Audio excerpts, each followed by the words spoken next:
ይህ የኢትዮጵያ አየር ኃይል ግሎባል ኔትወርክ ነው።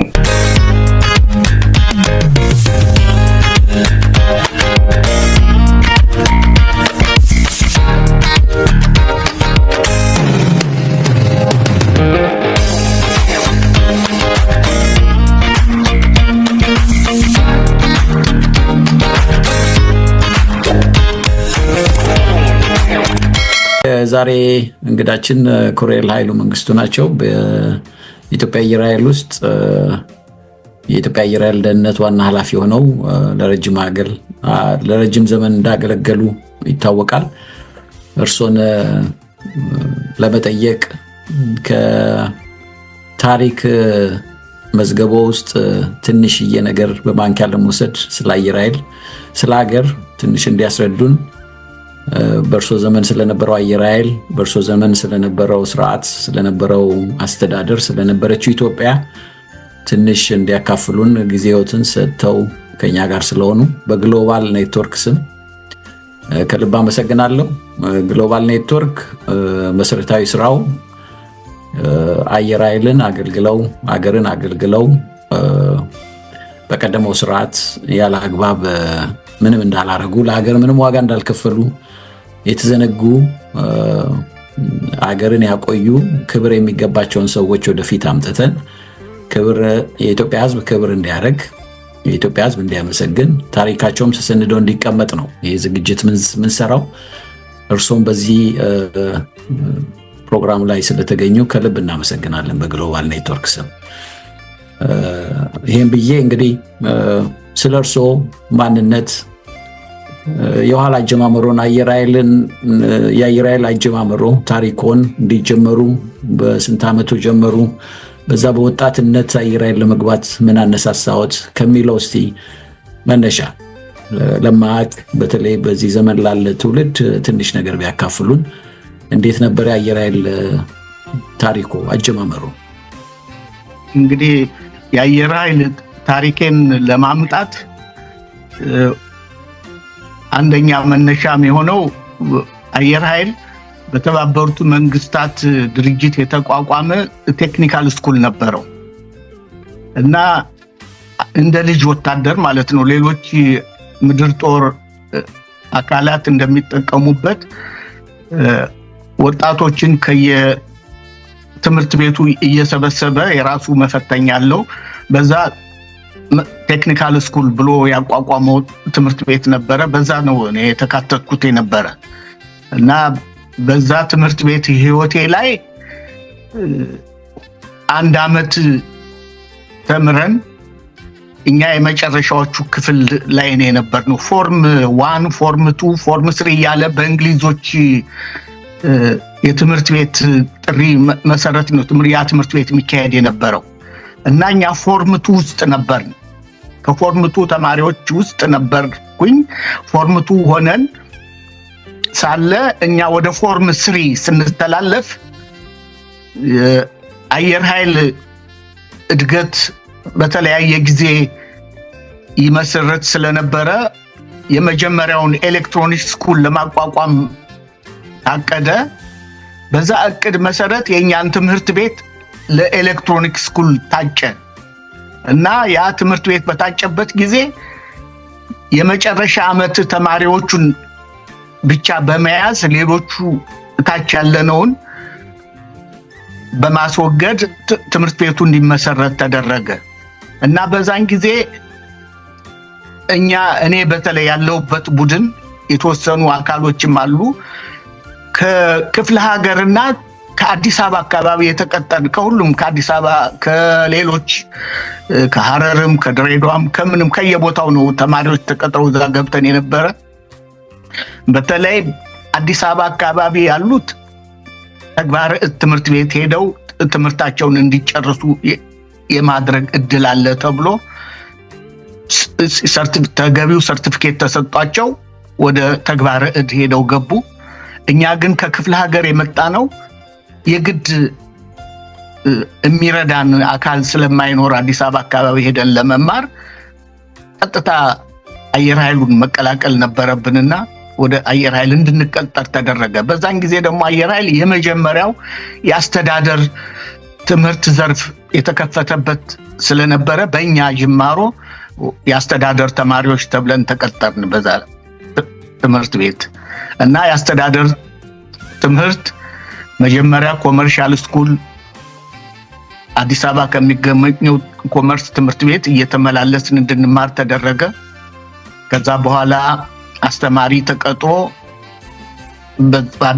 በደብረ ዘይት አካባቢ አየር ኃይል ውስጥ እንድንቀጥል አደረጉ። ከዛ በኋላ እንደገና ወደ አሜሪካን ሀገር ተልከን በተለያየ ሙያ ዘርፍ እንድንሰለጥን ተደርጎ ከዛ በኋላ ወደ ስራ ተሰማራን ማለት ነው። እንግዲህ የስራ ጅማሮቱ የሚቀጥለው በዚህ ነው። ይሄ እንግዲህ በስንት ዓመተ ምህረት መሆኑ ነው? ይሄ በፈረንጆቹ 1961 ነው። ኦኬ። እና የመጀመሪያው የማኔጅመንት ተማሪ ነበሩ ማለት ነው ላይ? አዎ የመጀመሪያ ማኔጅመንት ተማሪዎች ነበር ከሌሎቹ ጋራ። እና ማኔጅመንት ቅድም እንደጠቀስኩት ትምህርቱን ስንከታተል ከቆየም በኋላ ወደ አሜሪካን ሀገር የመሄድ እድል አጋጥሞን ለትምህርት አሜሪካን ሄደን በፐርሰኔል አስተዳደር፣ በማኔጅመንት አስተዳደር፣ በአድሚኒስትሬሽን ሙያ ተከፋፍለን ሰልጥነን እንደገና ወደ ሀገራችን ተመልሰን በተለያዩ የሥራ ዘርፎች ተመድበን ስናገለግል ከቆየም በኋላ እንግዲህ በኃላፊነት የመምጣቱ ሁኔታ የተመሰረተው አየር ኃይል ውስጥ ተቀጥረን በነበርንበት ጊዜ ሀገራችን ውስጥ የአውሮፕላን አንቲ ሃይጃከር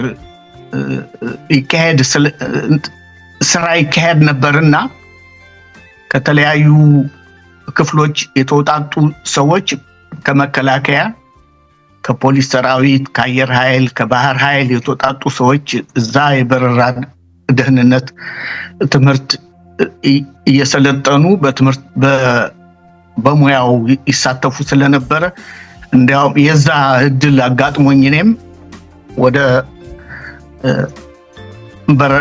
በረራ ደህንነት ከሌሎች ከአየር ኃይል አባሎች ጋር ተመድቤ በረራ ደህንነት ስራ ላይ ተሰማርቼ ነበረ። እንዳጋጣሚ በዛ ሙያ ተገቢውን ስልጠና ከወሰድን በኋላ ስራ ላይ ተሰማርተን ከሌሎች ጓደኞች ጋራ በተለያየ ጊዜ የተለያዩ ሀገሮችን በዚሁ ግልጋሎት ስንፈጽም ቆይተን እንዳጋጣሚ አንድ የመጨረሻ ብለው በኔ ላይ ከቦምቤ የሚባል ሀገር ተመድበን ከመጣም በኋላ ወደ አቴንስ ተመደብ። አቴንስ በረራ በምናደርግበት ጊዜ የጠለፋ ሙከራው ተደረገ። እዛ ላይ እንግዲህ ተሳትፎ አድርጌ ያው የደረሰውን ሙከራ ከሌሎች ጓደኞች ጋራ በተለይ በኔ ላይ ከፍተኛ አደጋ ደርሶ ነበር። የመጀመሪያው ታርጌት የሆንኩት እኔ ነበርኩኝ። ያን ተቋቁሜ ፈንጂ ያዘም ሰው ነበር። እሱንም ፈንጂ ያዘውንም አምክኜ በጀግንነት ከንጉሱ የቅዱስ ጊዮርጊስ አንደኛ ደረጃ ሜዳሊያ ተሸልሜ ያለሁኝ። የማዕረግ እድገትም አግኝቼ ከዛ ነው እንግዲህ ወደ ተለያዩ ስራ ዘርፎች መምጣት የቻልኩትኝ። እሺ እዚሁ ጋር ትንሽ ልቁምና ከአየር ኃይል እንግዲህ በተመርጠው ወደ ሲቪል አቪዬሽን ለበረራ ደህንነት ሄዱ እና ከማንም ያው ከመከላከያ ተቋሞች ከሀገር መከላከያ፣ ከሲቪል፣ ከፖሊስ ሰራዊት የተውጣጡ ሰዎች ናቸው የሚገቡት የነበረውና ከአስተዳደር ዘርፍ ወጥቶ ወደዛ ሲገቡ ሪሊ ያ ሙያ ምን አይነት ስለንቦና ይፈልግ ነበረ? ምን ያህልስ ዝግጁ ነበራችሁ በዛ ስለንቦና? ምን አይነትስ ትምህርት? እንግዲህ የበረራ ደህንነት ሲባል ትንሽ ሙያዊ ነገርም ይፈልጋል። ስልጠና እንዳሉት እነዚህ ስልጠናዎች እንዴት ነበሩ? ምን ከባድ ጊዜስ ነበረው ወይ? የስነ ልቦናም የአእምሮም ዝግጅቱ እንዴት ነበር? በዛ ሰዓት ምን ነበር የሚፈልገው ያ ስራ? ኢን ፓርቲኩላር እንደው የበረራ ደህንነት መሆን ፊዚካል ፊትነስ ነው የሚፈልገው። ፊዚካል ፊትነስ ይጠይቃል። እንግዲህ በዛ ያን ፊዚካል ፊትነስ ለማጎልበትና ሌሎቹ የስነ ልቦና ዝግጅቶችን ለማድረግ ድሬዳዋ ስፔሻል ፎርስ ትምህርት ቤት ነበር የገባ ነው እና 1 ወር ያህል ሌት ተቀን ነበር ስልጠናው የሚካሄደው። በጣም ያን ጊዜ ኢትዮጵያ አሏት ከተባሉት ከፍተኛ የስፔሻል ፎርስ ኃይሎች መካከል ድሬዳዋ ላይ የተቋቋመው የስፔሻል ፎርስ ትምህርት ቤት ነበር። በእውነቱ ትምህርት ቤቱ ከዛ በፊት ድሬዳዋን ያየ ሰው እንደሚያውቀው እዛ አካባቢ ያ ትምህርት ቤት ያለም አይመስልም ነበረ። ለስራ በዚህ በፊት በመመላለስበት ጊዜ እናየው ነበረ። ግን ውስጡ በጣም ከፍተኛ የስልጠና ትምህርት የሚካሄድበት፣ እነዚህ አሰልጣኞች ከአሜሪካን ሀገር መጀመሪያ ጀነራል ተስፋዬ ገብረ የአባት ሁለተኛ ስም አላስታውስም፣ የአየር ወለድ አዛዥ የነበረው እሱ ያን ጊዜ ሻምበል ነበረ። እሱ የሚመራው ቡድን ነበር እኛ የሚያሰለጥነን እና እነሱ አሜሪካን ሀገር የስፔሻል ፎርስ ትምህርት ተምረው የመጡ ናቸው። ከዛም ባሻገር በእስራኤሎች ከፍተኛ ትምህርት የተሰጣቸው ስለነበሩ እዛ ትምህርት ቤት ውስጥ ገብተን ነበር። 1 ወር በፈጀ ጊዜ ውስጥ ሌት ተቀን በዛ በድሬዳዋ አሸዋ ላይ እየተንከባለን መውጣት መውረዱ አለ። በጣም ከባድ ነው። በጅቡቲ መንገድ ሁላ እንሄዳለን እና ምንም ለስፔሻል ፎርስ በኃይልነት ሊጠቅመው ይችላል የሚል ስልጠና ነበር እዛ ያገኘ ነው እና ከዛ ከሰልጠን በኋላ ወደ ስራው ተሰማራን። እንግዲህ የስራው ዋና ዓላማ ከህዝብ ማመላለሻ አውሮፕላን ውስጥ ተሳፋሪ ሆኖ እዛ ላይ የሚነሱ የማገትም ይሁን ሌሎች ወንጀሎችን መከላከል ነው እና እስቲ ወደዚህ ምን ያህል ጊዜ ሰሩ ሲቪል አቪዬሽን ወይም ከአየር መንገዱ ጋራ? እንደው አንዱ ይሄ በመላው የሰራዊቱ አባል በተለይ በአየር ኃይል የሚታወቀው የዚህ የእገታውን የማስቀረት የማክሸፍ ትልቁ ስራው የተሸለሙበትም ነው። ትንሽ እስቲ እንደው ትንሽ ወደኋላ መለስ ብሎ ሲያስታውሱት ምን ነበር የሚመስለው? ስንት ሰው ነው በበረራ ደህንነት ላይ በአንድ አውሮፕላን ውስጥ በወቅቱ ይበር የነበረው? አንደርከቨር ነው ብዙውን ጊዜ መቼም አይታወቁምና ያችን ታይም ያችን ጊዜ እስቲ ትንሽ እንደው ለታሪክ ሊያስቀምጡልን። አዎ እንግዲህ እዛ አውሮፕላን ላይ በየጊዜው አራት ሰው ነው አንድ አውሮፕላን አንድ በረራ ላይ የሚመደበው። ቲም ሊደር አለ፣ ሁለተኛ ቲም ሊደር እያለ እስከ 3 እስከ 4 ድረስ ያለውን መዋቅር ይዞ ይሄዳል። እንግዲህ በዛን ጊዜ እኔ ጋር ሌላ ቲም ሊደር ነበረ። እኔ ሁለተኛ ቲም ሊደር ሆኜ ነበር እዛ በረራ ላይ የተመደብኩት እና ሁለተኛ ቲም ሊደር በጣም ከፍተኛ ኃላፊነት የሚጣልበት ነው የሚሆነው የአጋጣሚ በሚደርስበት ጊዜ። ለምን ወደ ኮክፒት ለመሄድ ከኮክፒት መልስም ሁሉን ኃላፊነት የሚሸከመው እሱ ነው። ወደ ኮክፒት ከመሄዱ በፊት ያው ፈርስት ክላሱ ስላለ ፈርስት ክላስ ላይ ቲም ሊደሩ ነው የሚቀመጠው። በመጋረጃም ይጋረዳል፣ ልዩነቱ ይታወቃል በረራው ላይ የታየ ነገር ስለሆነ። ግን ከሱ ቀጥሎ ያለውን ኃላፊነት ተቀብዬ የነበረ እኔ ነበርኩ። ሁለተኛው ቲም ሊደር ነው የሚይዘው እና እዛ ላይ ነው እንግዲህ ለምን አውሮፕላኑን ለመጥለፍ የሚያመች ሁኔታ ለመፍጠር የሚችሉት እኔንን ሰብረው አልፈው ወደ ፈርስት ክላስን አልፈው ወደ ካፕቴኑ ጋር መድረስ አለባቸው። እዛ ሳይደርሱ ነው እኔ እንግዲህ ትልቁን በርድን ተሸክሜ የነበርኩት እኔ ነኝ። እዛ ላይ ነው እንግዲህ ትልቁ ፈተና የሚሆነው። እርግጥ እንግዲህ ምናልባት በጥያቄ መልሰዋለሁኝ ምን አጋጠመ እንዴት ሆነ የሚለውን። አዎ እስቲ ትንሽ ስለ ጠላፊዎቹ ፐርፐዛቸው ምን ነበር፣ እነማን ነበሩ በታሪክ የሚታወቁ ከሆነ እና ምንስ ገጠሙት፣ እንዴት ነበር የከሸፈው? እንደው ለጀነራል እውቀት። እንግዲህ ጠላፊዎቹ እነ ዋለልኝና ማርታ ነው እንግዲህ በከፍተኛ ስም የሚታወቁት። ከነሱ ተከትሎ ሌሎች አሉ። ዋናው ቡድን መሪው ዋለልኝ ነበረ። ዋለልኝ በረራውን ጠለፋውን ለማካሄድ በተዘጋጁበት ጊዜ ምን እርዳታ አግኝተዋል ማለት ቢቻል ቦምብና ሽጉጥ ነው እንዲያልፍላቸው የተደረገ። እዛ አየር መንገድ ሰራተኞች ትብብር አድርገውላቸዋል እና ይሄን ያው እኔም ወደፊት በማወጣው መጽሐፍ ላይ በዝርዝር ይቀመጣል። ግን እንዲሁ ለመጠቆም ያህል ይሄ በረራ 708 ይባላል። ወደ አቴንስ 708 ነው የሚባለው፣ በፈረንጆች 708 በረራ ነው የሚባለው። ወደ አቴንስ ይሄድና በአቴንስ አድርጎ ወደ ሮም የሚበር በረራ ነው እና እኛ አቴንስ ነበር የምንቀረው። በአስመራ በኩል አድርጎ ነው የሚሄደው።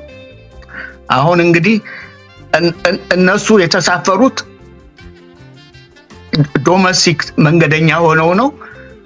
እርግጥ ሁሉን አንድ መንገደኛ ወደ አውሮፕላኑ ከመሳፈሩ በፊት የሚፈጽማቸው ፎርማሊቲዎች አሉ፣ የታወቁ ናቸው። ቲኬት ይዞ እኛ ልክ እንደ ሲቪል ምንም ወታደሮች ብንሆንም እንደ ሲቪል መንገደኛ ሆነን ነው አክት አድርገን እኛ አብረን ከመንገደኛው ጋር የምንሄደው። እንደ መንገደኛው ቲኬት አለን፣ እንደ መንገደኛው ወንበር እንመርጣለን፣ እንደ መንገደኛው ሁሉን ነገር ተፈትሸን ነው የምናልፈው እና ይህን ፎርማሊቲ ከመፈጸማችን በፊት የመጀመሪያ ደረጃ ፍተሻ አድርገን ወደ አውሮፕላኑ ላይ የሚያሳፍረን ኮሪደር ላይ ቆመን ሳለ አንድ ኤርትራዊ የሆነ የአየር መንገድ ሰራተኛ ነው፣ እኔ ምንም ፍጹም ስለማረሳው፣ እሱ ይመጣና እኛን ያውቁናል እነሱ እንግዲህ ይመጣና እንደምን አደርክ ይለኛል። ስለምንተዋወቅ ሁልጊዜ ስለምንተያይ እግዚአብሔር ይመስገን ብለን ሰላምታ ከተለዋወጥን በኋላ የት ነው የምትሄደው ይለኛል። አቴንስ ነው አልኩት። አይ ጥሩ ነው እንግዲህ መልካም መንገድ ይሁንልህ ብሎ ያን ጊዜ እንግዲህ እኔን እያስተዋወቀ ነው የነበረው እሱ።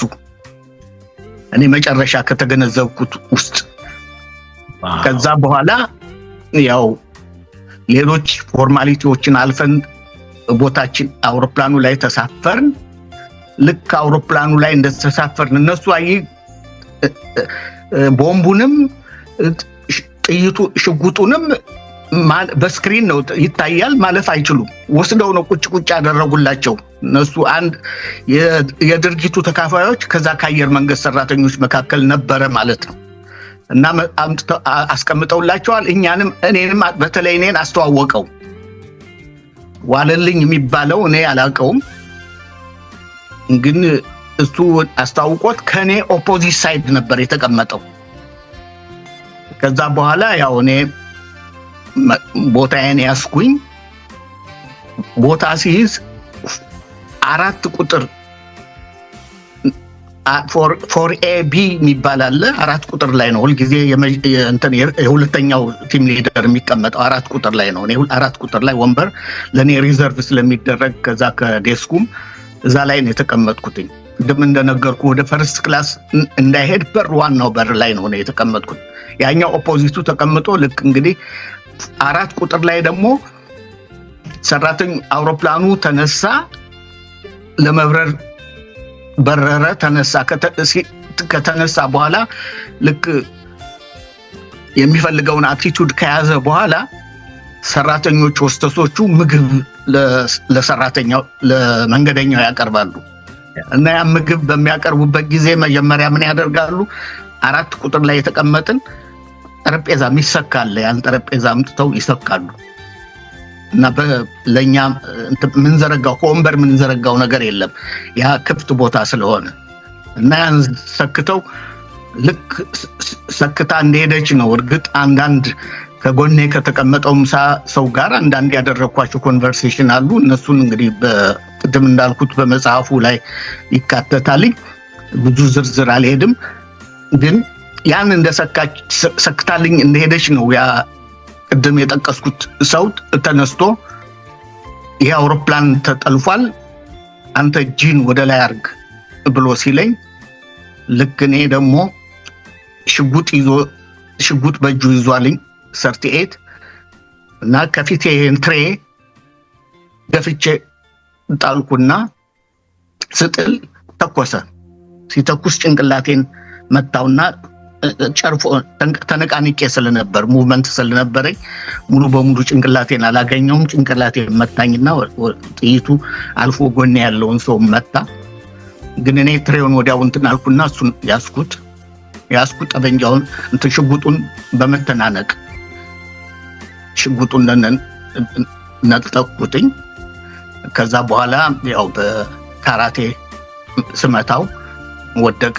ሲወድቅ ያው የኔ ሽጉጥ አወጣውና ያው መጨረሻውን እንትና አደረኩኝ። ከዛ በኋላ ልክ እሱን ፈጽሜ ስነሳ ነው ደግሞ እንደገና ሌላ ፈንጂ የያዘ ሰው የመጣው። እሱን ጨርሼ እንትን ስል ልክ ፈርስት ክላስ ያለው ሰው ይሄን ድምጽ ሰምቶ ገና እንግዲህ የቲም ሊደሩ ያን ጊዜ ነው የመጣው። መጣና ልክ በሩ ላይ ሲቆም እኔ ይሄንን ጨርሻለሁ ብዬ ስነሳ ሁለተኛ ሰው ደግሞ ቦምብ ፈንጂ ይዣለሁ የሚል ቦምቡን ይዞ መጣ። አሁን ቦምቡን ይዞ መጥቶ ይሄን አውሮፕላን አጋየዋለሁኝ፣ ፒኑን ነቅየዋለሁ አለ። እርግጥም ነቅሎታል። ፒኑን እናየዋለን። እጁ ተጭኖ ነው የያዘው።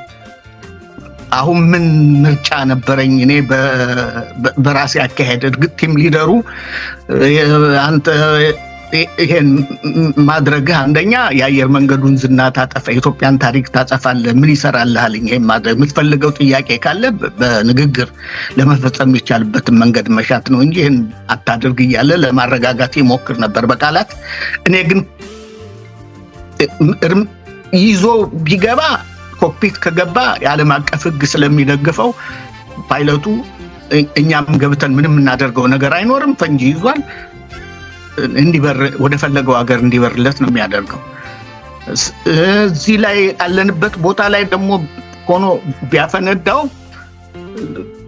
ወደ ኋላ በኩል በተለይ እንትን ካለ የፊውል ታንኩ የምን ሁላ አለ፣ ያ ሁላ አደጋ። አሁን ይሄን ሁላ እንግዲህ በከመቅስፈት መቼም ሰው እግዚአብሔርም ተጨምሮበት ማለት ይቻላል። እኔ ያሰብኩትኝ በቃ ይሄ ሰው ሁሉን ነገር ስላላቀቀው እሱን ይዤ ጥዬ፣ ክብደቱም እንደኔ እኔ ያን ጊዜ በጣም ጠንካራ ጎልማሳ ሰው ስለነበርኩኝ ከሱ የተሻለ ግዝፈትም ጉልበትም እንዳለኝ ገምቼ ኮስመን ያለ ነው ልጁ። በኋላ እሱን ብድግ አድርጌ እሱና እኔ መስዋዕትነት ሆነን ይሄን ህዝብና ይሄን ስንት መንገደኛና አውሮፕላን ማትረፍ አለብን በሚል ያስኩና እሱን ጥዬው ፈንጁ በሱላ እና በኔ ላይ እንዲፈነዳ ለማድረግ ነው የወሰንኩትኝ። ግን እንዳጋጣሚ ፈንጁም ፈነዳ። እሱን እንትን አለው፣ ህይወቱ አላለፈም። እኔንም ብጥስጣሽ ነገር ክራባቴን ብቻ መጥቶኝ ለመዳን ቻልኩኝ። ከዛ በኋላ ያው ተነስተን ወደ ኮክፒት ለመሄድ ያው ቲም ሊደሩን ይሄኛውን ጨርሰው አንተ እኔ እዛ ኮክፒት ሄጄ ካፕቴኑ ምን እያደረገ ቼክ አደርጋለሁ ብዬ፣ ካፕቴኑ ደግሞ ካፕቴን ቀጸላ ይባላል። ኮክፒት ገባውና ካፕቴኑን አነጋገርኩትኝ። አዎ አሁን እኛ አቅጣጫችን ለውጠን ወደ ቦሌ እያመራን ነው። ቦሌ አውሮፕላን ማረፊያ እናርፋለን። በዚህ ምክንያት ደግሞ ያው አንድ ሞተር ጠፍቷል። 4 ሞተር ነበር አውሮፕላኑ። ያን መጥቼ እንትን ጥዬ እንትን በምልበት ጊዜ ኮምፓርትመንት ሜንቱ ላይ ነው የዕቃ መጫኛው አካባቢ ነበር እዛ እና ያ ተበስቶ ትንሽ ክሮች ተበጠሱና የአውሮፕላኑ አንዱ ኢንጂን ጠፋ። እሱን ጨርሰው አልኩት። እሱ ጨረሰ። ከዛ በኋላ ተመለስኩና ሆስተሷን ከኋላ ያሉትን የኛን ጓደኞች ጠየቅኳቸው። ሁሉ ነገር በቁጥጥር ስር እንዳለ ነገሩኝ ከኋላ ያሉት።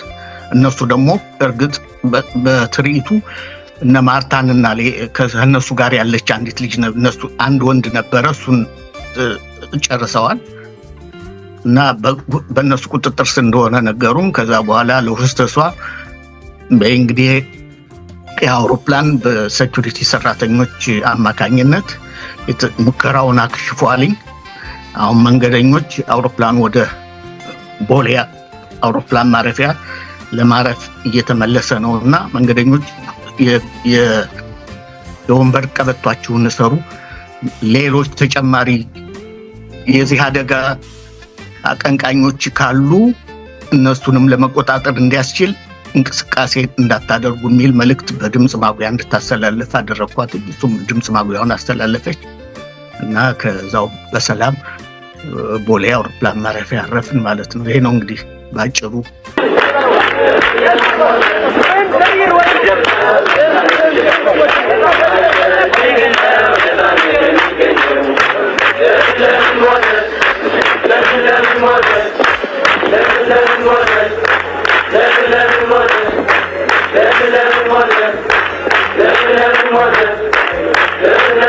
ታደለች ኪዳነ ማርያምን ጨምሮ አምስቱም የቡድኑ አባላት በአዲስ አበባ ከተማ ኦርማ ጋራዥ ተብሎ ይጠራ በነበረ ቦታ እየተገናኙ ይወያዩ እንደነበር የደህንነት ዶሴ ያመለክታል።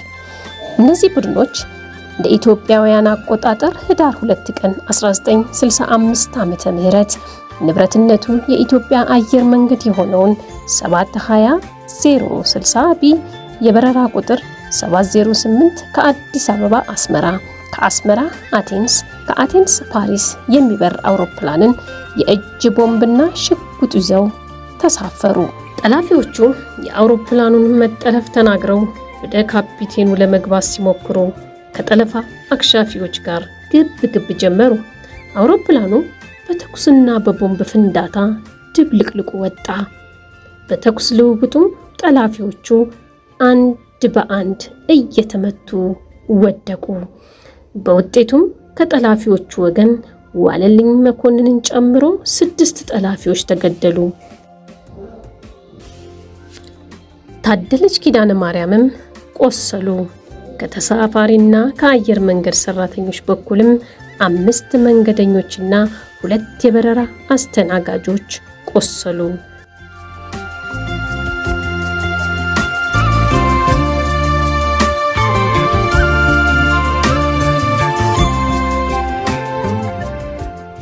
ህዳር 29 ቀን እኔ የፈረንሳይ መንግስት ነው ጋበዘኝ።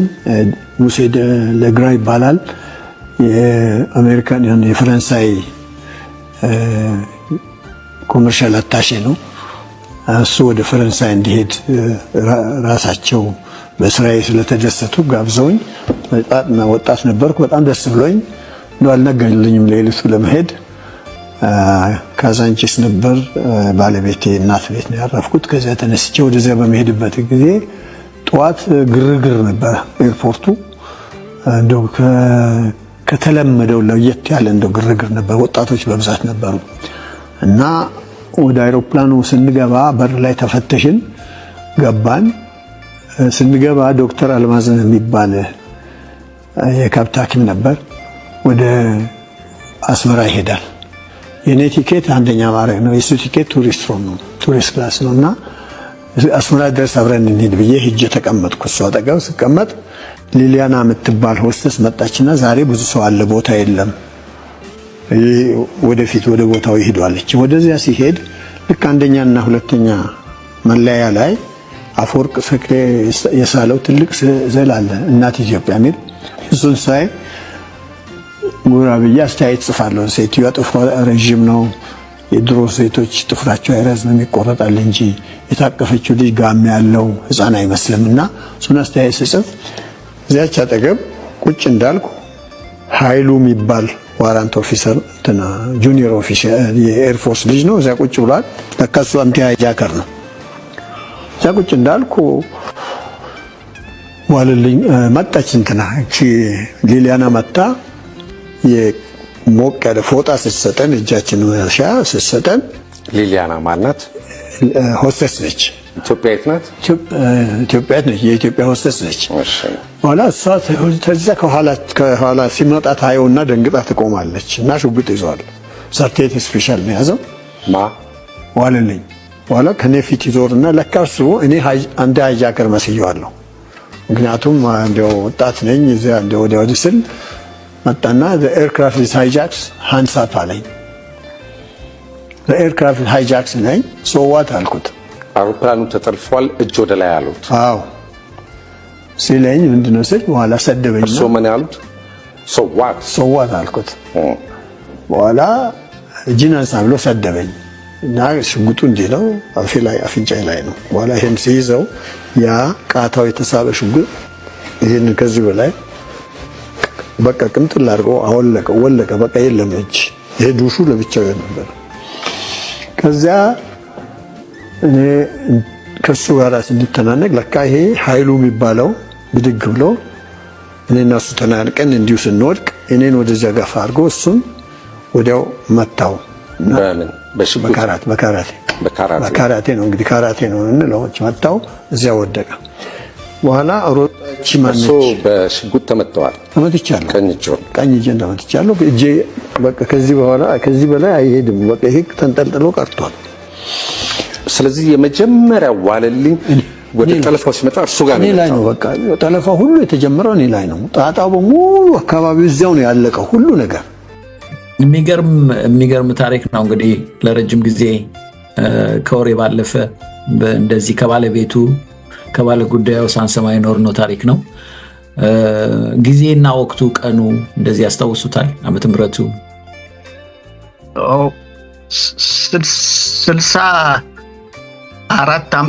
1964 ነው በኢትዮጵያ አቆጣጠር። ታህሳስ 29 ቀን 1964 በኢትዮጵያ አቆጣጠር። አዎ ይሄ ሁሉ ነገር የሆነው በኢትዮጵያ አየር ክልል ውስጥ ነው። አዎ በኢትዮጵያ አየር ክልል ውስጥ ነው። እንኳን እንግዲህ የምንለው እንኳን እግዚአብሔር እርሶንም አትርፎት ታሪኩን ሊነግሩን አበቃዎት። በጣም ጀስቲፋይብል የሆነ ሆምሳይድ ነው። ሁሉም ነው የተገደሉት እዛ አውሮፕላን ውስጥ ወይም ሁሉ አውሮፕላን ውስጥ ያሉት ሁሉም ጠላፊዎች ተገለዋል። አንዲት ነበረች ከነሱ ጋር አስተባባሪ ሆና ልትሄድ ልክ የፈንጂ ያዘው ልጅ ተከትላ እሱ ጋር እንትን ስናነጋግር እኔ የተነሳሁበት የኔ ወንበር ላይ ተቀመጠች እና እሷንም እንደገና ፈንጁ እግሯን መታት እና እሷ እንግዲህ እንደተባለው ከነሱ ጋር አብራ ሄዳ ቃል አቀባይ ሆና የምትመለስ ነበረች። እንደ መንገደኛ አክት እያደረገች እነሱ የፈለጉት ያው አውሮፕላኑን ጠልፈው ራንሰም ተቀብለው እነሱ ወደ ፈለጉት አቅጣጫ በሚሄዱበት ጊዜ እሷ ግን ተመልሳ ወደ ሀገር ቤት ልትመለስ የተዘጋጀች ነበረች። እንዳጋጣሚ የሚደንቀው ቲም ሊደሩ እቺንም መጨረስ ነበር አለኝ። አይ እቺማ ለምስክር ትሆናለች፣ እቺን እንትን መግደል የለብንም እሷን ተዋት ብዬው እግሯ በፈንጁ ቆሰለ። የኔ ወንበር ላይ ተቀምጣ ስለነበር ልጁን ስጥለው ፈንጁ ሲፈነዳ እሷንም እግር አግኝቶ እግሯን አቆሰላት እና እንዲህ ነው የሆነው። የሚገርም ነው። በጣም የሚገርም ታሪክ ነው። እንግዲህ መጽሐፎት ላይ ይሄንን ታሪክ በስፋት እናያለን። ለማንበብም እንደምንጓጓ በዚሁ አጋጣሚ ለመንገር እፈልጋለሁ። እኔ ይሄ ታሪክ የአየር ኃይልም የእርሶም የኢትዮጵያም ታሪክ ነው። ብዙዎች አየር ኃይል ብቻ በውጊያ ብቻ ሳይሆን በተለይ የአየር መንገድ የደህንነት ስራ ላይ በብዙ ጊዜ በዝና ይነገራል እና ብዙ ዝናዎች ይነገራሉ። ብዙ ስለ አንቲ ሃይጃከሮቻችን ብዙ ነገር ይነገራል። ድሮ ህፃናት ሆነን ምናምን ኢንስፓየር ከሚያደርጉን ነገሮች መሀል አንዱ አየር ኃይል በተዋጊ በራሪዎቹ ጀግንነት ደግሞ አየር መንገድ በሲቪል ደህንነት ሰራተኞች በኩል የሚሰሩ እንደዚህ አይነት የወንጀል መከላከል ስራዎች በጣም ኢንስፓየር ያደርጋሉ ወጣቱንና በመጽሐፉ ይህንን በደንብ ለማንበብ እግዚአብሔር እንዲያድለን ነው የምጠይቀው።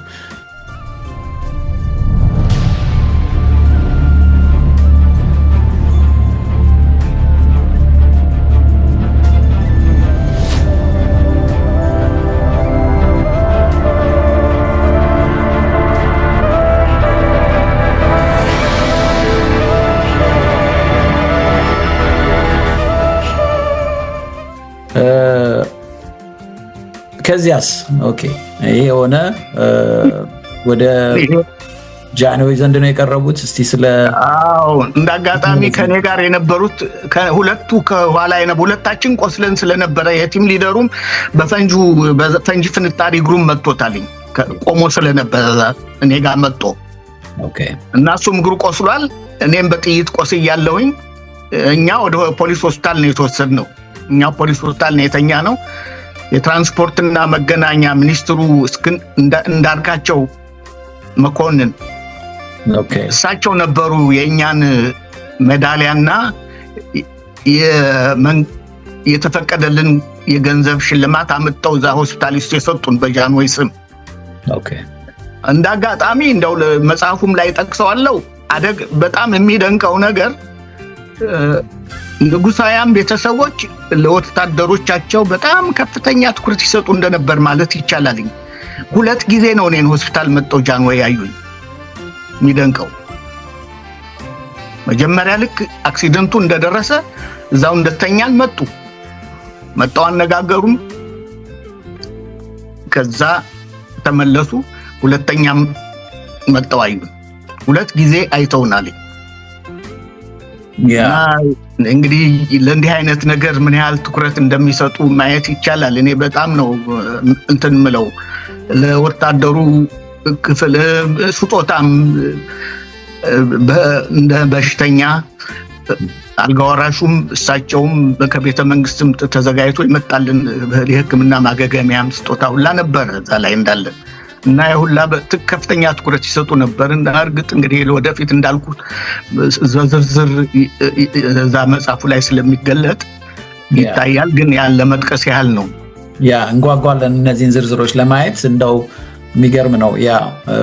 ቀላል ዋጋ አልተከፈለም። እንደ ሀገርም እንግዲህ በአገር መሪዎች ደረጃ ክብር የሚሰጥበት ምክንያቱ ያዳናችሁት የአገር ገጽታ ቀላል አይደለም እና ያንንም ግምት ውስጥ በማስገባት ይሆናል።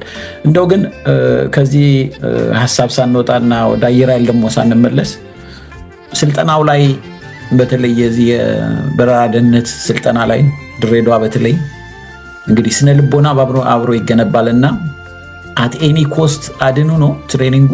አት ኤኒ ኮስት ነው ወይስ ይሄው ነው? ሌላ ኮሎኔል ካሳ ገብረ ሚካኤል የአባታቸውን ስም ምናልባት እንትን አለውም ሰሜን ጦር ሜዳ ላይ እንትን ጦርነት ላይ ነው የተሰዉት በጀግንነት። እሳቸውም ተከበው ብዙ ነገር እንትን ካሉ በኋላ እጃቸውን ለጠላት አንሰጥም ብለው ራሳቸውን አጥፍተው ነው የሞቱት። ኮሎኔል ካሳ የስፔሻል ፎርስ አዛዥ ነበሩ። ያን ጊዜ በጣም ቁመናቸው ምናቸው ሁላ ሲታይ ምን ከሳቸው ጋር የትም ቦታ ሄደህ እንደ መውደቅ የሚያስመኝ ነገር ነበር። ገለጻ ሲያደርጉ የመሳሪያ ውግ የሳንጃ ውግ በተለይ በጣም የታወቁ ነበሩ እና እሳቸው የሚሉት ብዙ ላብ ማውጣት ደም ከማፍሰስ ያድናል የሚለውን በተግባር ያየንበት ነው እና ያን ነበር የሚሉት። ብዙ ነው ስቃዩ፣ ብዙ ስቃይ አለው እና ስቃዩ ብዙ ነው በስልጠናው ላይ። ግን ያን ሁላ ተቋቁሞ መቀጠል ያ መስዋዕትነት ለድል ያበቃልኝ ብለው ያስቡ ነበር እና ስልጠናቸው በጣም ምንም ለማንም ሊደርስ የሚገባ ነገር ነው የነበረ በወታደሩ ውስጥ ቢሆን ኖሮ። ግን እነሱ ጥቂት ናቸው የነበሯት ኢትዮጵያ። እነሱም ብዙ በታሪክ ያልተገለጸ ብዙ ለኢትዮጵያ ብዙ ድሎችን ያበረከቱ ሰዎች ነበሩ እና በእሳቸው በዚህ በኮሎኔል ካሳ ገብረ ሚካኤል ነበር የሚመራው ያ ጦር። ያ የሚገርም ነው። እንግዲህ በዘመኑ የነበረው አንዱ አእምሮ ላይ የተቀረጸው ነገር ወይም መሪዎቹ እንደዚህ አይነት ሰዎች ይከተሉት የነበረው ፈለግ ብዛት ላይ ሳይሆን ጥራት ላይ ነበር። ጥቂትም ብትሆኑ በጣም ብቆች፣ በጣም መስፈርቱን የምታሟሉ ለዚህ ፐርፐዝ በአንድም በሁለትም ሰው ብዙ ነገር ማድረግ የምትችሉ ነበር። አየር ኃይልም እንደዛው ነበር። በጣም ጥቂት በራሪዎች ግን ኳንቲቲ ሳይሆን ኳሊቲ ላይ ቤዝ ያደረገ ነው። ደህንነቱም እንደዛው ነበር እና ከዛ ወቅት ትሬኒንግ ይህንን ነው የምንረዳው። ትሬት ነበር። ከዛ በኋላ እንደው መቼም ያፓ ጠንካራ ሆኖ ወጣ። ከዛ በኋላ አዲስ አበባ ላይም ብዙ እነዚህ ሰዎች እንግዲህ በአንድም ይሁን በሌላ መልኩ የያፓ ፖለቲካ አቀንቃኞች ነበሩ። የጃንሆይን መንግስት ተቃውሞ አስነስተው ለመገልበጥ የሚያሴሩ ግሩፖች ነበሩና በግሎ ከዛ በኋላ የተለየ ትሬት ነበረበት። እንዴትስ ያንን ጊዜ ያለፉት በተለይ እስከ 70 ዓመተ ምህረት ድረስ የነበረው? እንግዲህ ለመጀመሪያ ሙከራ የሚደንቅ ነገር ነው። ቅድም እንዳልከው ነው። ብዙ ከነሱ ጋር ተባባሪዎች ነበሩ በከፍተኛ በመንግስት መዋቅር ውስጥ ማለት ይቻላል። እንዲያውም እኔን ወደ ፍርድ ቤት ሁላ ለማቅረብ ሁላ ሙከራ አድርገው ነበር። ክስ ሁላ መስርተው ግን ኋላ እንዲቆም ተደረገ እንጂ። እርግጥ አንድ ችሎት ላይ ሄጃለሁኝ ተጠርቼ እና የደህንነት ሰዎችም አብረውኝ ሄደው ነበር እዛ ችሎት ላይ እና የነሱ አቃቢ ጠበቃ የነበረው ያቀረበልኝ ጥያቄ ይሄን ድርጊቱን እንዴት እንደፈጸምክ ለፍርድ ቤቱ እዚህ ላይ ግለጽ የሚል ጥያቄ አቅርቦልኝ ነበር። እንደ መስቀለኛ ጥያቄ እና የሰጠሁት መልስ እሱ ኤክሰሲቭ ፎርስ ተጠቅሟል ነው ወይስ ወንጀል ነው የተሰራው ከሚል እነዛን ሰዎች መግደሉ ከሚል አንጻር ብለው ነው እነሱ። እንግዲህ እርዳታ ስለነበራቸው ነው። ለአንድ ጊዜ ብቻ ነው። ግን እኔ የሰጠሁት መልስ ይሄን ትርኢቱን ለማሳየት እዛ ቦታው ላይ አውሮፕላኑ ላይ መሄድ አለብን፣ እዛ ላይ ነው ላሳይ የምችለው በሚል ዘጋሁትና ከዛ እንዲቆም ተደረገ እና ጉዳዩም አልቀጠለም። ግን ሙከራ አድርገው ነበር። ኦኬ ይገርማል። እንግዲህ ምንም አልልም። ይሄን ነገር እኔ ይቆየን በመጻፎ ላይ አድማጭም ተመልካችም በአባሎቻችንም ቤተሰብም መጻፎን እንዲጠብቅ ነው ማሳሰብ ወደው። እንግዲህ የአቪዬሽን የደህንነት ሲቪል አቪዬሽን የደህንነት ስራው ምን ያህል ጊዜ ሰሩት? ከዛስ እንዴት እኔ ማቆት በዚህኛው ህይወቱ አይደለም በአየር ኃይል ህይወቱ ነውና ከዛስ እንዴት ወደ አየር ኃይል ተመለሱ? ያው ከዛ እንግዲህ ሕክምናውን ከጨረስኩ በኋላ ከሆስፒታል ወጣሁኝ። ያው እንደገና አየር ኃይል ያው በመኮንንነት እንደገና ተመደብኩኝ እና እንግዲህ በዛን ጊዜ ብዙ የስራ ዘርፎችን አልፍ ያለሁኝ። እንደመጣው ያው ኦሲኤስ እንድገባን ድጋሚ ጀነራል አበራ ለብዙ ነገር ሊረዳ ስለሚችል ትምህርቱን መከታተል አለብህ ብለው ወደ ኦሲኤስ እንድገባ ነው የተደረገው። እኔ ብቻ አይደለሁም ያን ጊዜ በደንብ ግንዛቤ ውስጥ እንዲከተት የሚፈለገው አበራ ቶሎሳ የሚባል ከኔ ጋር ከኋላ ከነበሩት አንቲ ሃይጃከሮች አንዱ የአየር ኃይል አባል፣ ሁለተኛው አበራ ቶሎሳ ይባላል።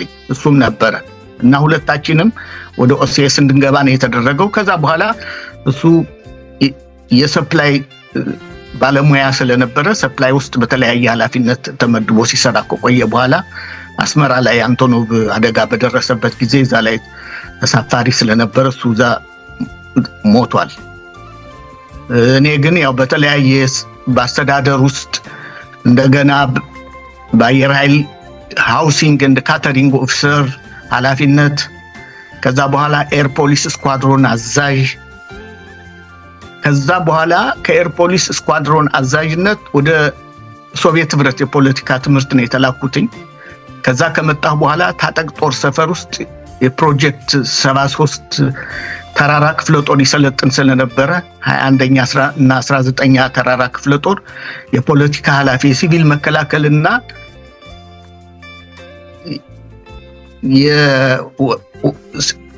የፖለቲካ ኃላፊ ሆኜ ወታደራዊና ሲቪል መከላከል ፖለቲካ ኃላፊ በሚል የመምሪያ ኃላፊ ሆኜ እዛ ከጀነራል አፈወርቅ ጋራ እዛ ተመድቤ ፕሮጀክት 73 ጦር አሰልጥነናል። ተራራ ክፍለ ጦር 2 ተራራ ክፍለ ጦር እና እዛ ላይ በዝርዝር መጽሐፉ ላይ የጠቀስኩት አለ። እንግዲህ እዛ ላይ የሚገለጽ ይሆናል። እንግዲህ ከዛ ስልጠና በኋላ ያው ያሰለጠነውን ጦር ይዘን ቀይ ኮከብ ዘመቻ ታወጀ። እንድንዘምት ነው የተደረገው። እኛ የታጠቅ ፕሮጀክት ኃላፊዎች በሙሉ የቀይ ኮከብ ዘመቻ ላይ የታጋይ ቁስለኞች እንክብካቤ ማዕከል የሚል እንድናቋቁም እዛ ተደርጎ ኤክስፖ አስመራ ለሚባል ቦታ ላይ አስመራ ላይ ጀነራል አፈወርቅና እኔ እዛ እየተቀመጥን ወታደሩን ከጦር ሜዳ በሚመጣበት ጊዜ እንዲያገግምና የጤና ያለው ወደ ጦር ሜዳ እንደገና እንዲመለስ ጤና ደግሞ እክል ያለበትና ሌላ ተጨማሪ ሕክምና የሚያስፈልገው ካለ የሜዲካል ቦርዱ ሁላ እነ ዶክተር ጋጋ የሚባል የአጥንት ሐኪም ነበረ። በሱ ሰብሳቢነት ሐኪሞች ሁላ በእኛ ስር ነበሩ። ያን እያከናወን በተወሰነ ጊዜ ከቆየም በኋላ የቀይ ኮከብ ዘመቻ ሲቋረጥ እንደገና ወደ ታጠቅ ጦር ሰፈር ተመለስኩኝ። እርግጥ እንግዲህ የዚህ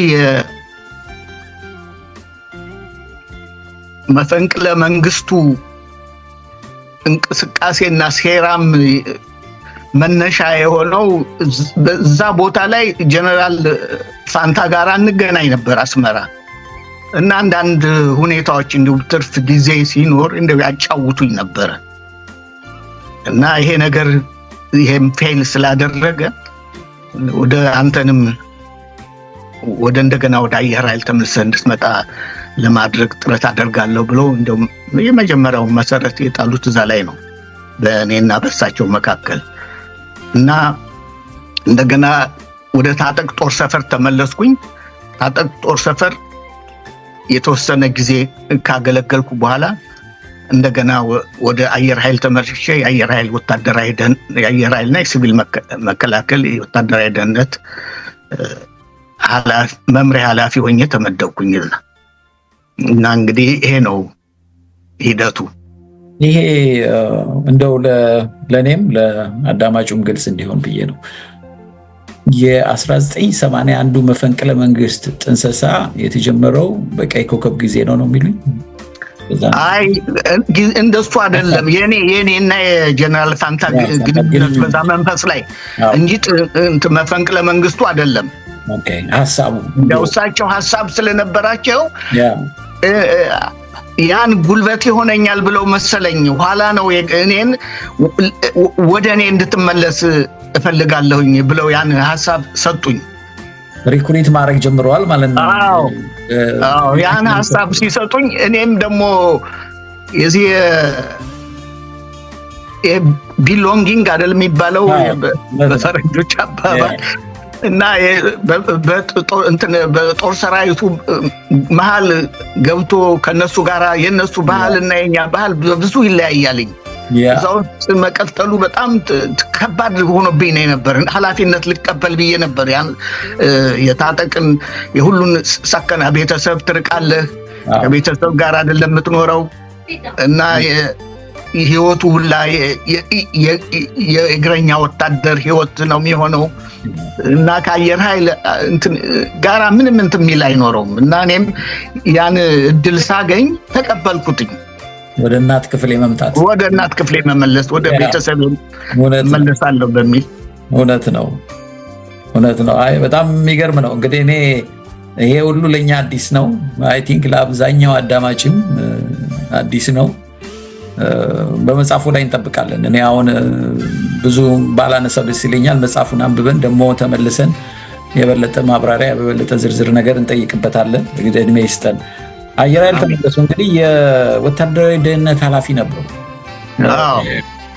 እንግዲህ ትንሽ እዚች ጋር ሰፋ አድርገን እንድናየው ፈልገው በተለምዶ ለዚህ ክፍል በሰው አእምሮ ውስጥ የሚሰጠው ትርጉምና ምሳሌ ይለያል። አሁን ብዙ ጊዜ ደብረ ዘይት ሆነን ከምንፈራው ተቋም አንዱ የደህንነት ቢሮ ነው። ኢቨን ሰራተኞች ሆነን ማለት ነው። እና ምን ነበር የሚከናወነው በዛ ደረጃ? አይ ነው አንዳንዱ ክላሲፋይድ ሊሆን ይችላል፣ ግን እንዲሁ እንደ ተቋም ወታደራዊ ደህንነት ማለት ምን ማለት ነው? አየር ኃይልን ብቻ በተመለከተ እና ምን ነበረ ሪሊ ሪስፖንሲቢሊቲ ማትሪክሱ የሚመስለው? ተደማጭነቱ እስከምን ድረስ ነው? አየር ኃይል አዛዥ አለው፣ ሃይራርኪ አለው። የእርሶስ ሃይራርኪ በዛው በአየር ኃይል ሃይራርኪ ነው ወይስ የተለየ ሃይራርኪ ነበረው? እንግዲህ የኔ ኃላፊነት በወታደራዊ ዘርፉ ወታደራዊ ሲቪል ደህንነቱም ወታደራዊ ደህንነቱም ይሄ ሶሻሊስታዊ አስተሳሰብ ያለው መንፈስ ስለነበረ ሀገርንና ሕዝብን መከላከል ነው በከፍተኛ ደረጃ የሚታይ ሀገርና ሕዝብን በማን በህብረተሰቡ ጭምር እና ያን ጊዜ እኛ ከሰራዊቱ አባሎች ውጭ የሚሆን ነገር የለም እና ከሰራዊቱ ጋራም በሙሉ ህይወቱ ሰርጸን በመግባት ሰራዊቱን ለግዳጅ እንቅስቃሴ ብቃት ሞራል ውድቀት ሊያስከትሉ የሚችሉ ሁኔታዎች ምንድናቸው? እነዛን ከሰራዊቱ የደረሱ ሁኔታዎችን ለአዛዦች በማቅረብ አዛዦች ውሳኔ እንዲሰጡበት ማድረግ፣ አዛዦች ውሳኔ ያልሰጡበት አብይ ነገር ካለ ለላዕላይ መዋቅላችን እኛ እንግዲህ ይሄን እየሰራን ከሲቪል ደህንነቱ ጋራም ግንኙነት አለን። ግማሽ ጎናችን እዛ ነው ማለት ነው እና ከሲቪል ደህንነቱ ጋራ ሙሉ ግንኙነት አለን ከሚኒስቴር መስሪያ ቤቱ ጋራ። ሚኒስቴር መስሪያ ቤቱ ውስጥ አንድ ወታደራዊ ዘርፍ ደግሞ አለ።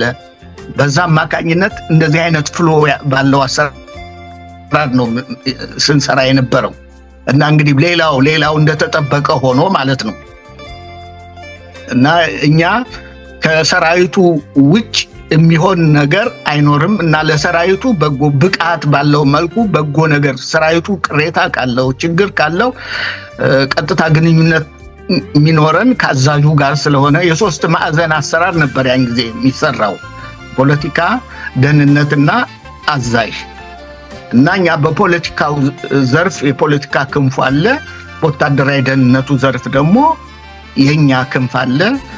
ይበልጥ አዛዦች የአዛዥነታቸው ሚናዎቻቸውን እንዲወጡ ለማድረግ ድጋፍ መስጠት ነው እና አየር ኃይል ደግሞ እንደሌሎች ክፍሎች አይደለም። የሰለጠነ ሁሉ ነገር ጠንቅቆ የሚያውቅ እና መግባባት፣ ፍጹም ግልጽነት፣ መተማመን እና ቤተሰባዊነት ያለው ድርጅት ስለሆነ ከአዛዦቹም ጋራ እንደሌሎቹ በመጣላት በመቀናቀን ሳይሆን በመግባባት በመከባበር ሊሆን የሚችለውን ነገር በማቅረብ ውሳኔ ማሰጠት ነው የነበረ የኛ ግዳጅ እና ያ በትክክል ይተረጎም ነበረ እና ያ መንፈስ ይዘን ነበር የምንጓዘው።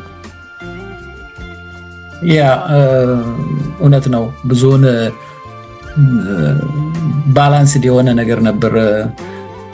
ደህንነቱ ግን አሁን በዚህ ስትራክቸር በዚህ የስራ መንፈስ የኢንተርናሉን ኢሹዎች ብቻ ነው ወደ ማኔጅመንቱ ወደ በኋላም ወዳለው አገር ደህንነት ጋራ ማፕ የሚያደርገው ወይስ አገራዊ ነው? ለምሳሌ ኤክስተርናል ትሬት ደህንነት ይመለከት ነበር።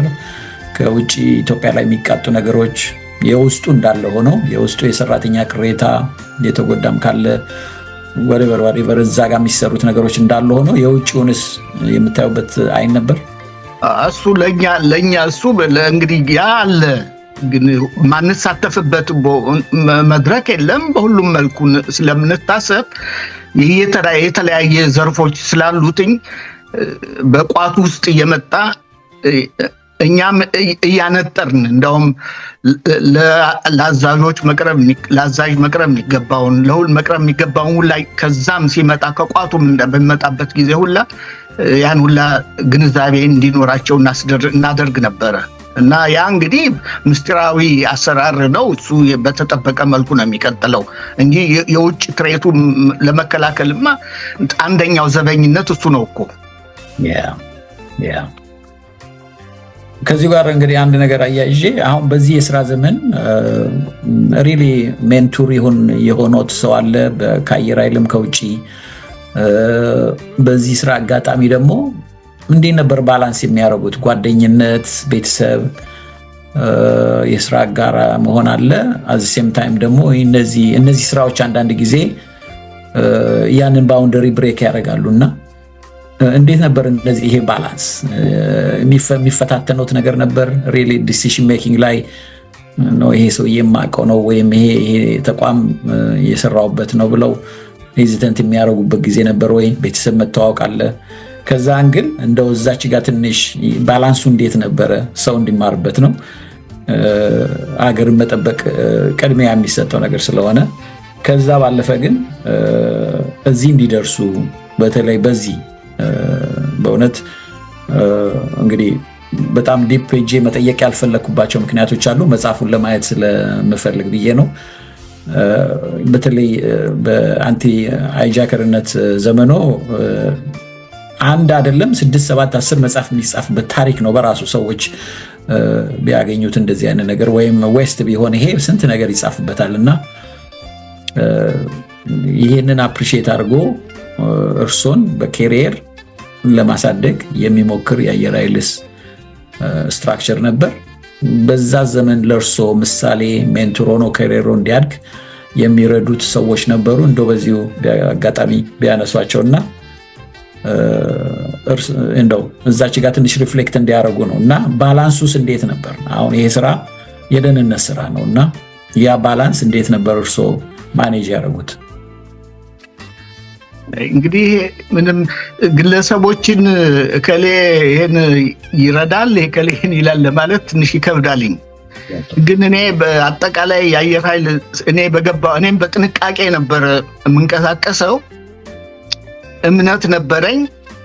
የአየር ኃይል ሰራዊት የሚነገረውን የሚያውቅ የሚሰራውን የሚያውቅ ለግዳጅ የተዘጋጀ ለሀገር ደህንነትም ጭምር ዘብ የቆመ ሰራዊት ስለነበረ ይሄ ነው ብሎ ለይቶ የሚታይ ነገር አይኖረውም እና እኛ እንደነገርኩ ቅድም ከአንድ ምንጭ የወጣ ነገር ስለሆነ በየደረጃው አለቆቻችን ያለ ሰራዊቱ የስራ ግዳጅ አፈጻጸሙን የሚያከናውነው ቡድን የሚያደርገው ቢሄቪየር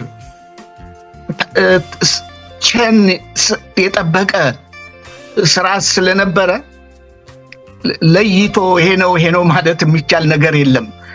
ሁሉም እንደ አንድ ሰው ሆኖ ከተራ ተላላኪው ጀምሮ አውሮፕላኑን ለግዳጅ ከሚያበራው በራሪ ድረስ ጥብቅ የሥራ ትስስር እና ግንዛቤ የነበረበት እንቅስቃሴ ስለነበረ ለይቶ ማየት የሚቻልበት እኔ ለይቼ የማየው ነገር የለም። ሁሉም አንድ አካል ሆኖ ነበር የሚሰራው እና ያ ስለሆነ የጎደለብኝ ምለው ነገር አልነበረም።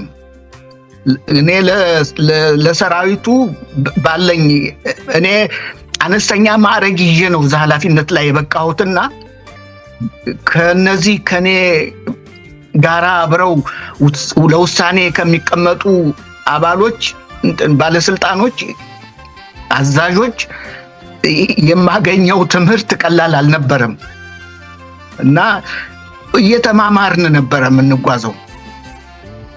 አመኔታም ነበረ እና ምንም የምትለው ነገር አይኖርም። አዛዦቹም ከሚያደርጉልህ ትብብር፣ ግልጽነት፣ ምንም የምታቀርበውን ነገር ወዲያው ውሳኔ ይሰጡልሃል። በዚህ ምክንያት ነው እኔ ህይወቴንም አሳልፌ ለመስጠት የቻልኩትኝ እንጂ የደህንነት ሰራተኛ በመንግስት ላይ እንዴት አድርጎ ሴራ ሊያሰር ይችላል? ይሄ ግንዛቤ ስለነበረ ነው። ባለቆቼ በጣም በነበሩት አመራር ላይ በነበሩት አለቆች ከፍተኛ አመኔታና ግልጸኝነት አሰራር ስለነበረ ነው እና በዚህ ምክንያት ነው እኔም እንደ አንድ የስራው ተሳታፊ ስራዬን እያከናወንኩ በህብረተሰቡና በአካባቢው ያለውን ቅሬታ ጭምር ራሴ ገምግሜ ለእንዲህ አይነት ሁኔታ ራሴን አጋልጬ የሰጠሁት ማለት እችላለሁኝ። እና ይሄን ማለት ነው የምችለው። እሺ፣ በጣም አመሰግናለሁ። እውነት ወደ 1981 እንግዲህ ላምጣውት። አሁን አንድ 3 ጥያቄ ወይ ቢበዛ 3 ወይ 4 ጥያቄ ይቀረኛል። ከዛ እርሶን አስተያየት ወስዳለሁ። ወደ 1981 አሁንም ዝም ብሎ ብሪፍ እንዲሆን ነው የምፈልገው። 1981 መፈንቅለ መንግስቱ አየር ኃይል ነበሩና ያ ሂደት እንዴት ያስታውሱታል? what went wrong really በእርሶ ግምገማ የአየር ኃይል ትልቅ አዛዦች አገሪቷ ለዘመናት ያበቃቻቸው የመከላከያ ሰዎች ያሉበት ይሄ በጣም ትልቅ ስትራክቸር የሆነ መፈንቅለ መንግስት መነሻውም ስህተት ይሁን መዳረሻውም ስህተትም ይሁን ግን በምን ምክንያት ከሸፈ? ምን ያህል ሲያቃሉ ስለሱ እንደው ትንሽ ለግንዛቤ የአየር ኃይል ደህንነት ስለነበሩ ይሄንን ጥያቄ እርሶን ሳይጠይቁ ማለፍ አዳማጩ ይወቅሰናል እና እንዴት ነበር ያ ጊዜ? እንግዲህ እንዴት ተከናወነ የየራሱ ሂደት አለው። በእኔ አመለካከት ቅድም እንዳልኩ ነው የመተማመን ጉዳይ ስላለ ነው። ሀገራችን በዛን ጊዜ የነበረችበት ቦይሊንግ ፖይንት ነበረ እና ህብረተሰቡ የሚያሰማው ቅሬታ እኛ ምንም በግዳጅ ላይ ሰራዊቱ አካል ሆነን ግቢ የወጣን በየጣቢያው ይሄን ብንንቀሳቀስም ዙሪያውን ከህብረተሰብ እኛ አንዱም የደህንነት ስራ ህብረተሰቡን ምን ይላል የሚለውን ጭምር ማየት ነው እና እናዳምጣለን። በውጭም ያሉ ሰዎች ጋር እንገናኛለን፣ ውስጥም ያሉት ጋር እንገናኛለን እና ያ ሁላ ስሜት ስለነበረ እና ይሄ ነው ማለት በጣም ይከብዳልኝ ዘርዝሮ ለማስቀመጥ። ግን ምክንያቱ ምንድነው? በጎ ነበር። በዝርዝር ቅድም እንዳልኩት በመጽሐፉ ላይ ዝርዝር ሁኔታዎችን እኔ ያስቀምጣለሁኝ።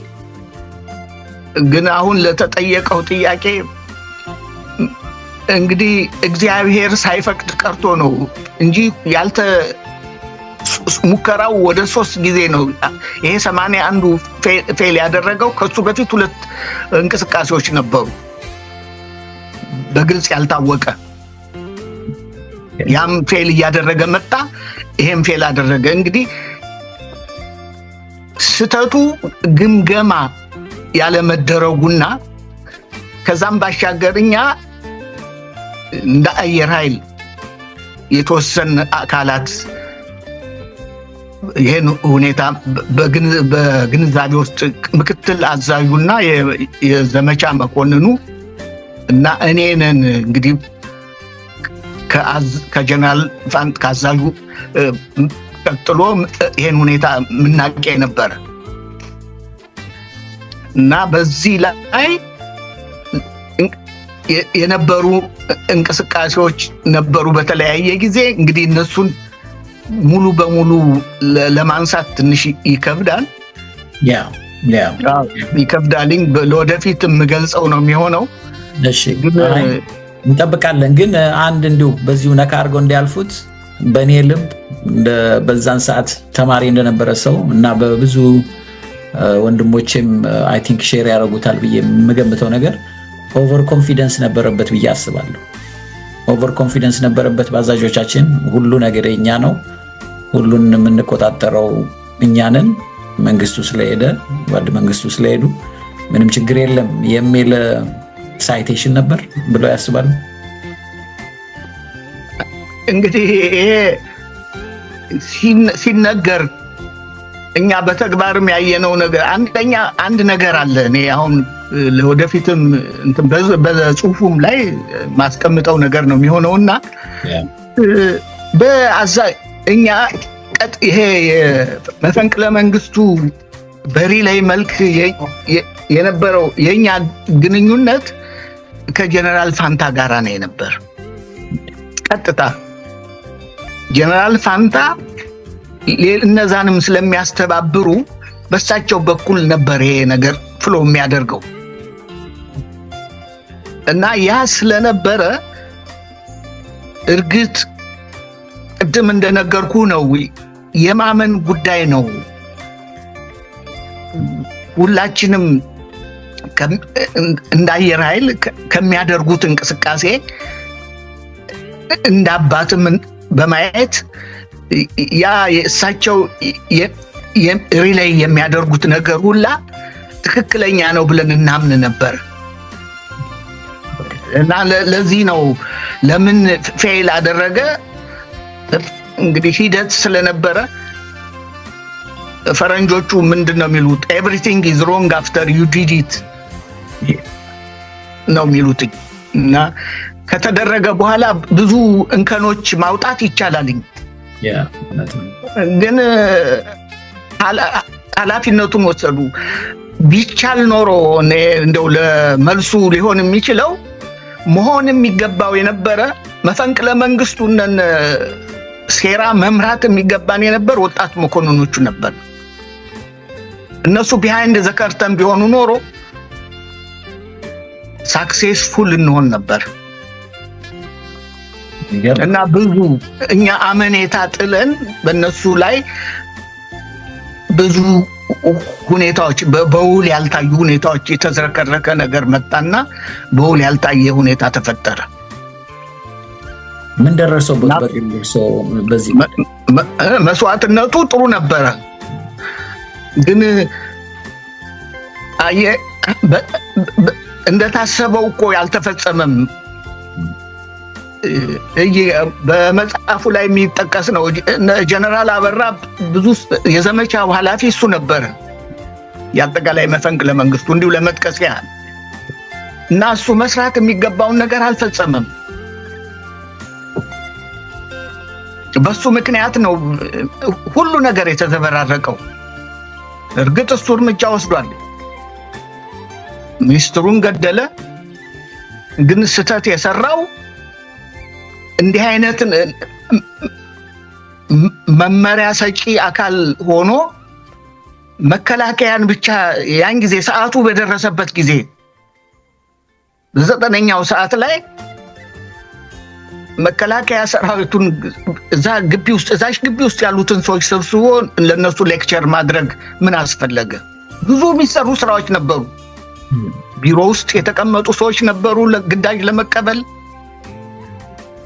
ሌሎች ከሰሜን እዝ ጦር ይዘው የሚመጡ ሰዎች ነበሩ። እነሱ እሱን ይፈልጉታል እና ያ ሁላ ሁኔታ ፌል ያደረገው እርግጥ እሱ ትልቅ መስዋዕትነት ከፍሏል። ግን መጨረሻው ምን ያህል ያ ጀግና እንዴት በቀላል ነገር እንደተሰበረ ነው እኔ በጣም ሁልጊዜ የሚጸጽተኝ። ይገርም ነው። በግሎ ምን ደረሰቦት በዚህ ምክንያት እንደው ከዚህ ሳንወጣ? እኔ በግሌ ያው እርግጥ ምርመራው ነበረ የተሳትፎዬን ሁኔታ ለምንትን ለማወቅ ያው እኔ ብዙ ገድቤ ነበር የሰጠኋቸው እና ጀነራል ተስፉ እና እኔን በጣም እዛ ምርመራ ላይ በጣም እንትን ይሉን ነበር፣ ያዋክቡን ነበረ። ግን መጨረሻ በተለይ በራሪዎችን ለማወቅ ይፈልጉ ነበረ። የተዘጋጁ በራሪዎች ነበሩ። እንግዲህ በኋላ በታሪኩ የሚመጣ ነው፣ ሰምታችሁት ሊሆን ይችላል። አንተ ታውቃለህ። ብዙ ጥያቄዎቼ ነው ፖዝ አደርጋለሁ። ለምን እኔ መጽሐፉን መጀመሪያ ማየት ነው የፈለኩት። መጽሐፍ ካየን በኋላ አንደኛ መጽሐፍ ገና ሳይወጣ ብዙ ዲቴሉንም ለዚህ ነው ሪዘርቭ ማድረገው። ወደ በጣም እግዚአብሔር ይስጥልኝ፣ በጣም እናመሰግናለን። ሪሊ ይሄ ሁሉ ዘመን እንግዲህ ሀገርን ኢትዮጵያን በቅንነት ማገልገል ቅድም እንዳሉት ነው። ወደ ላይ እናምን ነበር። ወደ ላይ ያለፈው ትውልድ ትልቁ ሌጋሲው ወደ ላይ ማመኑ ነው። ወደ ላይ ያምን ነበር እና እሱ ከላይ የሚመጣውን ነገር በመጠበቅ ነው። አንዳንድ ጊዜ ፌለሪቲ እንዳሉት የብዙዎቻችንም ነው። እንዳሉት እነሱ ከኋላ ሆነው መምራት ነበረባቸው ነው። እስከዛሬም የሚተቸው እሱ ነው። ወጣት አሁንም ያለው ወጣት አሁንም እዚህ ግሎባል መንፈስ ውስጥ ያለው መንፈስ ሲኒየሮቻችን ከኋላ ሆኑና እኛ ወጣቶቹ እንሩጥ ነው። ያንኑ ነው አሁንም መልሰው የደገሙልኝና በጣም አመሰግናለሁ።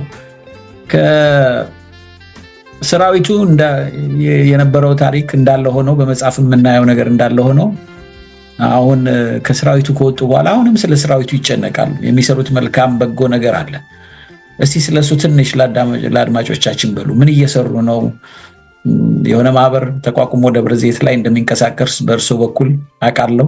ስለሱ ትንሽ ነገር በሉ።